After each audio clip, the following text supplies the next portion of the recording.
Assalamualaikum warahmatullahi wabarakatuh. Selamat malam teman-teman semua. Apa kabarnya hari ini?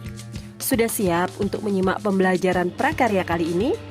Pastikan kalian sudah menyiapkan buku dan alat tulisnya. Dan jangan lupa berdoa dulu ya sebelum kita memulai belajar.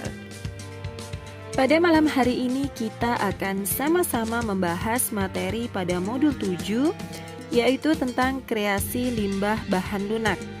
Kreasi limbah bahan lunak ini merupakan materi kelas 8 untuk pendidikan kesetaraan paket B. Pada modul sebelumnya, yaitu pada modul 6, kita telah membahas mengenai kerajinan bahan lunak secara umum. Nah, pada modul 7 ini kita akan membahas teknik pembuatan kerajinan bahan lunak, baik bahan lunak alami maupun bahan lunak buatan. Yang pertama akan kita bahas dalam teknik pembuatan kerajinan bahan lunak adalah kerajinan gerabah yang berasal dari tanah liat, di mana tanah liat merupakan salah satu bahan baku alam. Pada modul 6 sudah Ibu jelaskan pengolahan bahan baku alam tanah liat menjadi bahan dasar yang siap untuk digunakan kerajinan. Tanah liat merupakan bahan dasar pembuatan gerabah. Nah, gerabah itu sendiri merupakan suatu benda yang biasanya berupa alat-alat dapur atau yang biasa digunakan untuk masak-memasak yang terbuat dari tanah liat. Jadi, pembuatan gerabah tidak bisa lepas dari tanah liat itu sendiri. Sekarang kita akan menuju pada tahapan pembuatan gerabah. Tahapan pertama adalah pembentukan. Tahap pembentukan merupakan tahap mengubah tanah liat menjadi benda-benda yang dikehendaki. Dalam membuat suatu benda keramik maupun gerabah, pembuatannya memerlukan teknik-teknik. Nah, ada berbagai macam teknik pembentukan tanah liat yang akan dijelaskan pada slide berikutnya.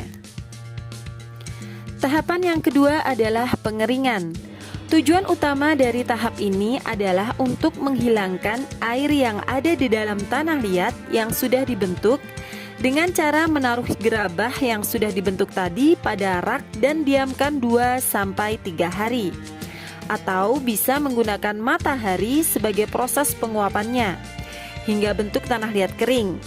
Jangan biarkan terkena kelembapan atau air kembali karena tanah liat yang tadi sudah dibentuk akan kembali melembab dan menjadi lembek. Tahapan yang ketiga adalah pembakaran. Pembakaran merupakan proses yang menentukan hasil dari pembuatan gerabah, di mana proses ini mengubah massa yang rapuh menjadi massa yang padat, keras dan kuat. Pembakaran dilakukan dengan berbagai macam proses dan menggunakan media tungku. Tahapan yang terakhir adalah pengglasiran. Pengglasiran merupakan pemberian warna pada gerabah yang telah dibakar. Teknik pengglasiran antara lain dicelup, dituang, disemprot, atau dikuas. Untuk benda-benda kecil hingga sedang, teknik pengglasiran dilakukan dengan cara dicelup dan dituang. Sedangkan untuk benda-benda yang besar, pengglasiran dilakukan dengan cara penyemprotan. Fungsi glasir pada produk keramik adalah untuk menambah keindahan supaya lebih kedap air dan menambahkan efek-efek artistik sesuai dengan keinginan. Berikut ini adalah teknik-teknik pembentukan gerabah. Ada 6 macam teknik yang umum digunakan. Bisa kalian amati dengan seksama pada gambar dari masing-masing teknik tersebut. Teknik pembentukan gerabah manakah yang pernah kalian lihat secara langsung? Sekarang kita menuju pada kerajinan sabun. Sabun merupakan salah satu bahan baku buatan yang bisa digunakan untuk kerajinan. Sabun merupakan bahan buatan yang dihasilkan dari deterjen, yaitu sodium lauryl sulfate atau SLS, yang berfungsi sebagai surfactant atau surface active agent atau agen pembersih. Sabun memiliki kelebihan dan kekurangan jika digunakan sebagai bahan baku kerajinan. Kelebihan sabun antara lain, pertama, mudah dibentuk menjadi apa saja. Kedua, bahan yang digunakan mudah didapatkan. Ketiga, memiliki aroma yang wangi. Sedangkan kekurangan sabun adalah: pertama, rusak jika terkena air. Dua, tidak tahan terhadap benturan. Dan yang terakhir adalah mudah patah. Dalam proses pembuatan kerajinan sabun dikenal dengan 2 teknik, Yang pertama adalah teknik ukir, dan yang kedua adalah teknik lebur dan cetak. Sabun yang digunakan untuk kerajinan adalah sabun padat ya teman-teman, bukan sabun cair. Teknik ukir ialah teknik dalam mengukir sabun langsung dengan menggunakan alat ukir atau pisau. Tahapan teknik ukir ialah sebagai berikut. Pertama, pilihlah sabun batangan yang paling besar. Kemudian kalian bisa membuat sketsa gambar di sabun dengan menggunakan pensil. Yang ketiga, tentukanlah objek apa yang ingin kalian buat untuk dipahat. Misalnya, kura-kura, ikan, dan lain sebagainya. Yang keempat adalah pilihlah alat cukil yang tepat. Pisau yang terlalu tajam tidak begitu diperlukan karena bahan sabun sifatnya lunak. Kemudian buanglah bagian belakang terlebih dahulu. Setelah itu ukir bagian depan dengan detail hingga objek yang kalian gambar timbul. Selesainya, iris perlahan dengan hati-hati bagian-bagian kecil yang tidak diperlukan. Terakhir, setelah objek yang dipahat selesai, amplas haluslah objek yang sudah jadi agar bentuknya menjadi rapi. Berbeda dengan teknik ukir, di mana pada teknik ukir kita bisa langsung mengukirnya di atas sabun, maka teknik lebur dan cetak ini harus melalui serangkaian tahapan terlebih dahulu. Serangkaian tahapan tersebut antara lain: tahapan yang pertama adalah mempersiapkan bahan, parut atau iris sabun menjadi potongan kecil. Kemudian masukkan potongan sabun tersebut ke dalam mangkok yang tahan panas. Letakkan mangkok tadi ke atas panci yang berisi air, kemudian panaskan di atas tungku. Tuangkan air ke dalam adonan sabun.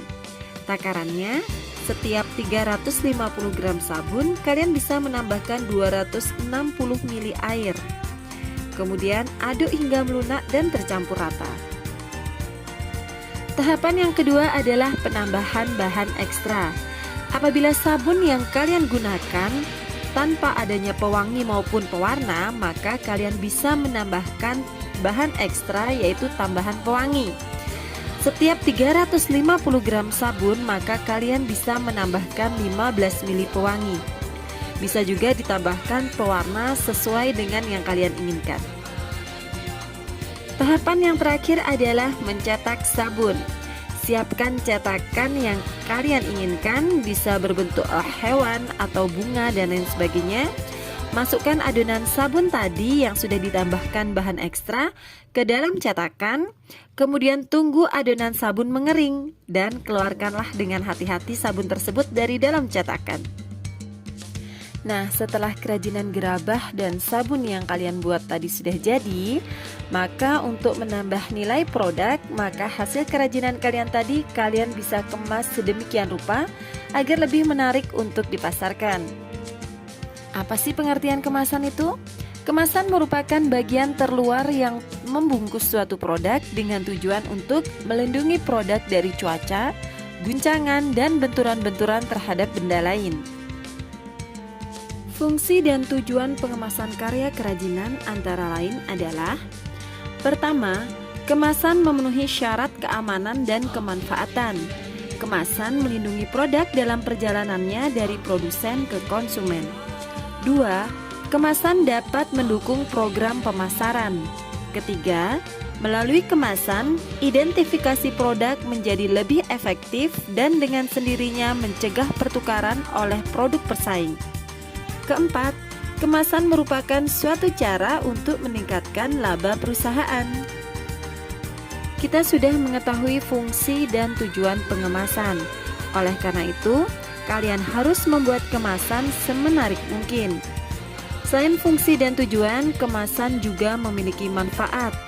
Pengemasan karya kerajinan bermanfaat antara lain: pertama, produk-produk yang dikemas biasanya akan lebih bersih, menarik, dan tahan terhadap kerusakan yang disebabkan oleh cuaca. Kedua, kemasan merupakan satu-satunya cara perusahaan membedakan produknya. Ketiga, kemasan yang menarik dapat memikat dan menarik perhatian konsumen. Terakhir, kemasan dapat menambah nilai jual produk.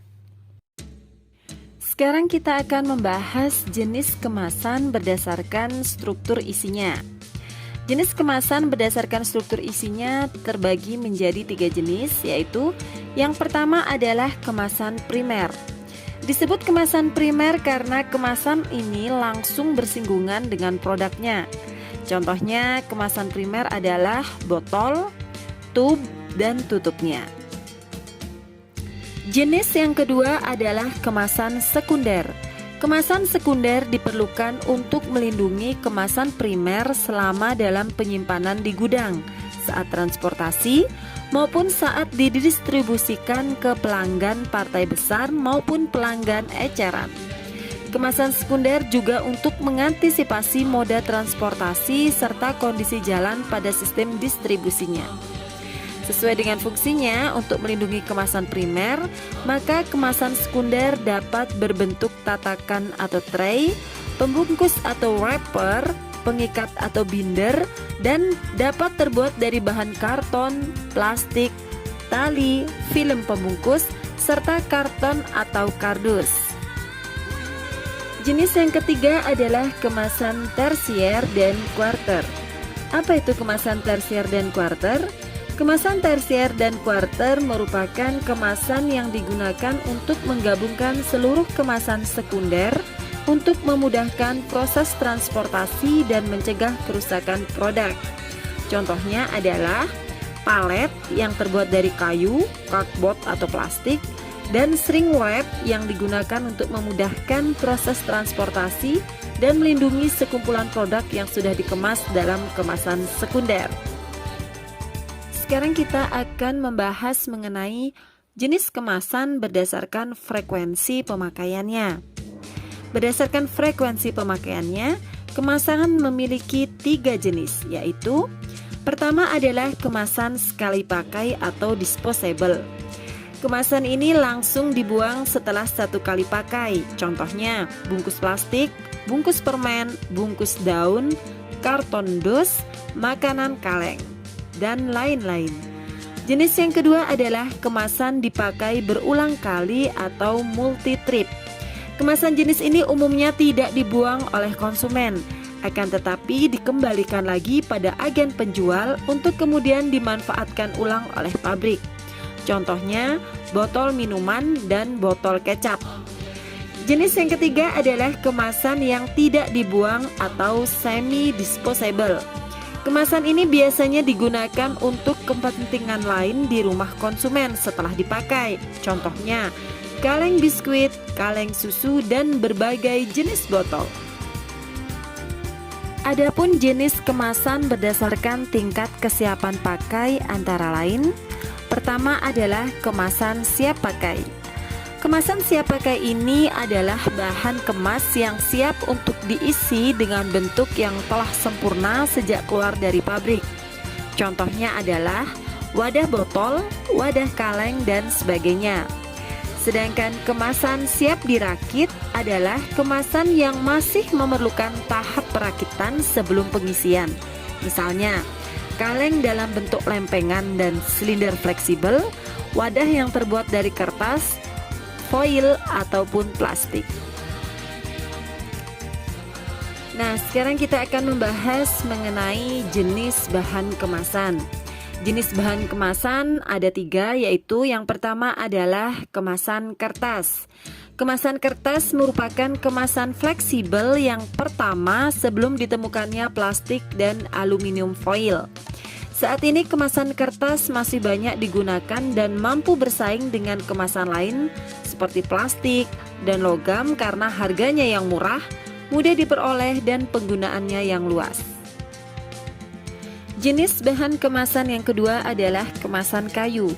Kayu merupakan bahan pengemas tertua yang diketahui oleh manusia dan secara tradisional digunakan untuk mengemas berbagai macam produk padat seperti barang antik, emas, keramik, dan kain. Kayu adalah bahan baku dalam pembuatan palet, peti, atau kotak kayu di negara-negara yang mempunyai sumber kayu alam dalam jumlah yang banyak. Namun saat ini penyediaan kayu semakin langka. Kenapa? Karena semakin langkanya juga hutan penghasil kayu. Jenis bahan kemasan yang ketiga adalah kemasan plastik. Nah, kemasan yang paling banyak dan sering kita temui di masyarakat adalah kemasan plastik ini. Ada berbagai jenis kemasan plastik yang dikenal di masyarakat. Nah, untuk produk kerajinan, kemasan yang digunakan banyak menggunakan bahan jenis plastik akrilik. Akrilik banyak digunakan sebagai bahan pelapis untuk bahan keras dan dahulu digunakan untuk gigi palsu dan kacamata. Alhamdulillah, selesai sudah modul 7 mata pelajaran prakarya mengenai kreasi limbah bahan lunak. Ibu harap setelah kalian memahami materi ini, kalian sudah bisa membuat kerajinan bahan lunak sendiri di rumah dan juga bisa langsung mengemasnya dan memasarkannya. Semoga apa yang Ibu sampaikan pada malam hari ini bisa bermanfaat dalam menambah wawasan keilmuan kalian. Ibu mohon maaf apabila selama menyampaikan materi terdapat kata-kata yang kurang berkenan untuk kalian. Sekian dan terima kasih. Sampai jumpa pada materi berikutnya. Selamat malam dan wassalamualaikum warahmatullahi wabarakatuh.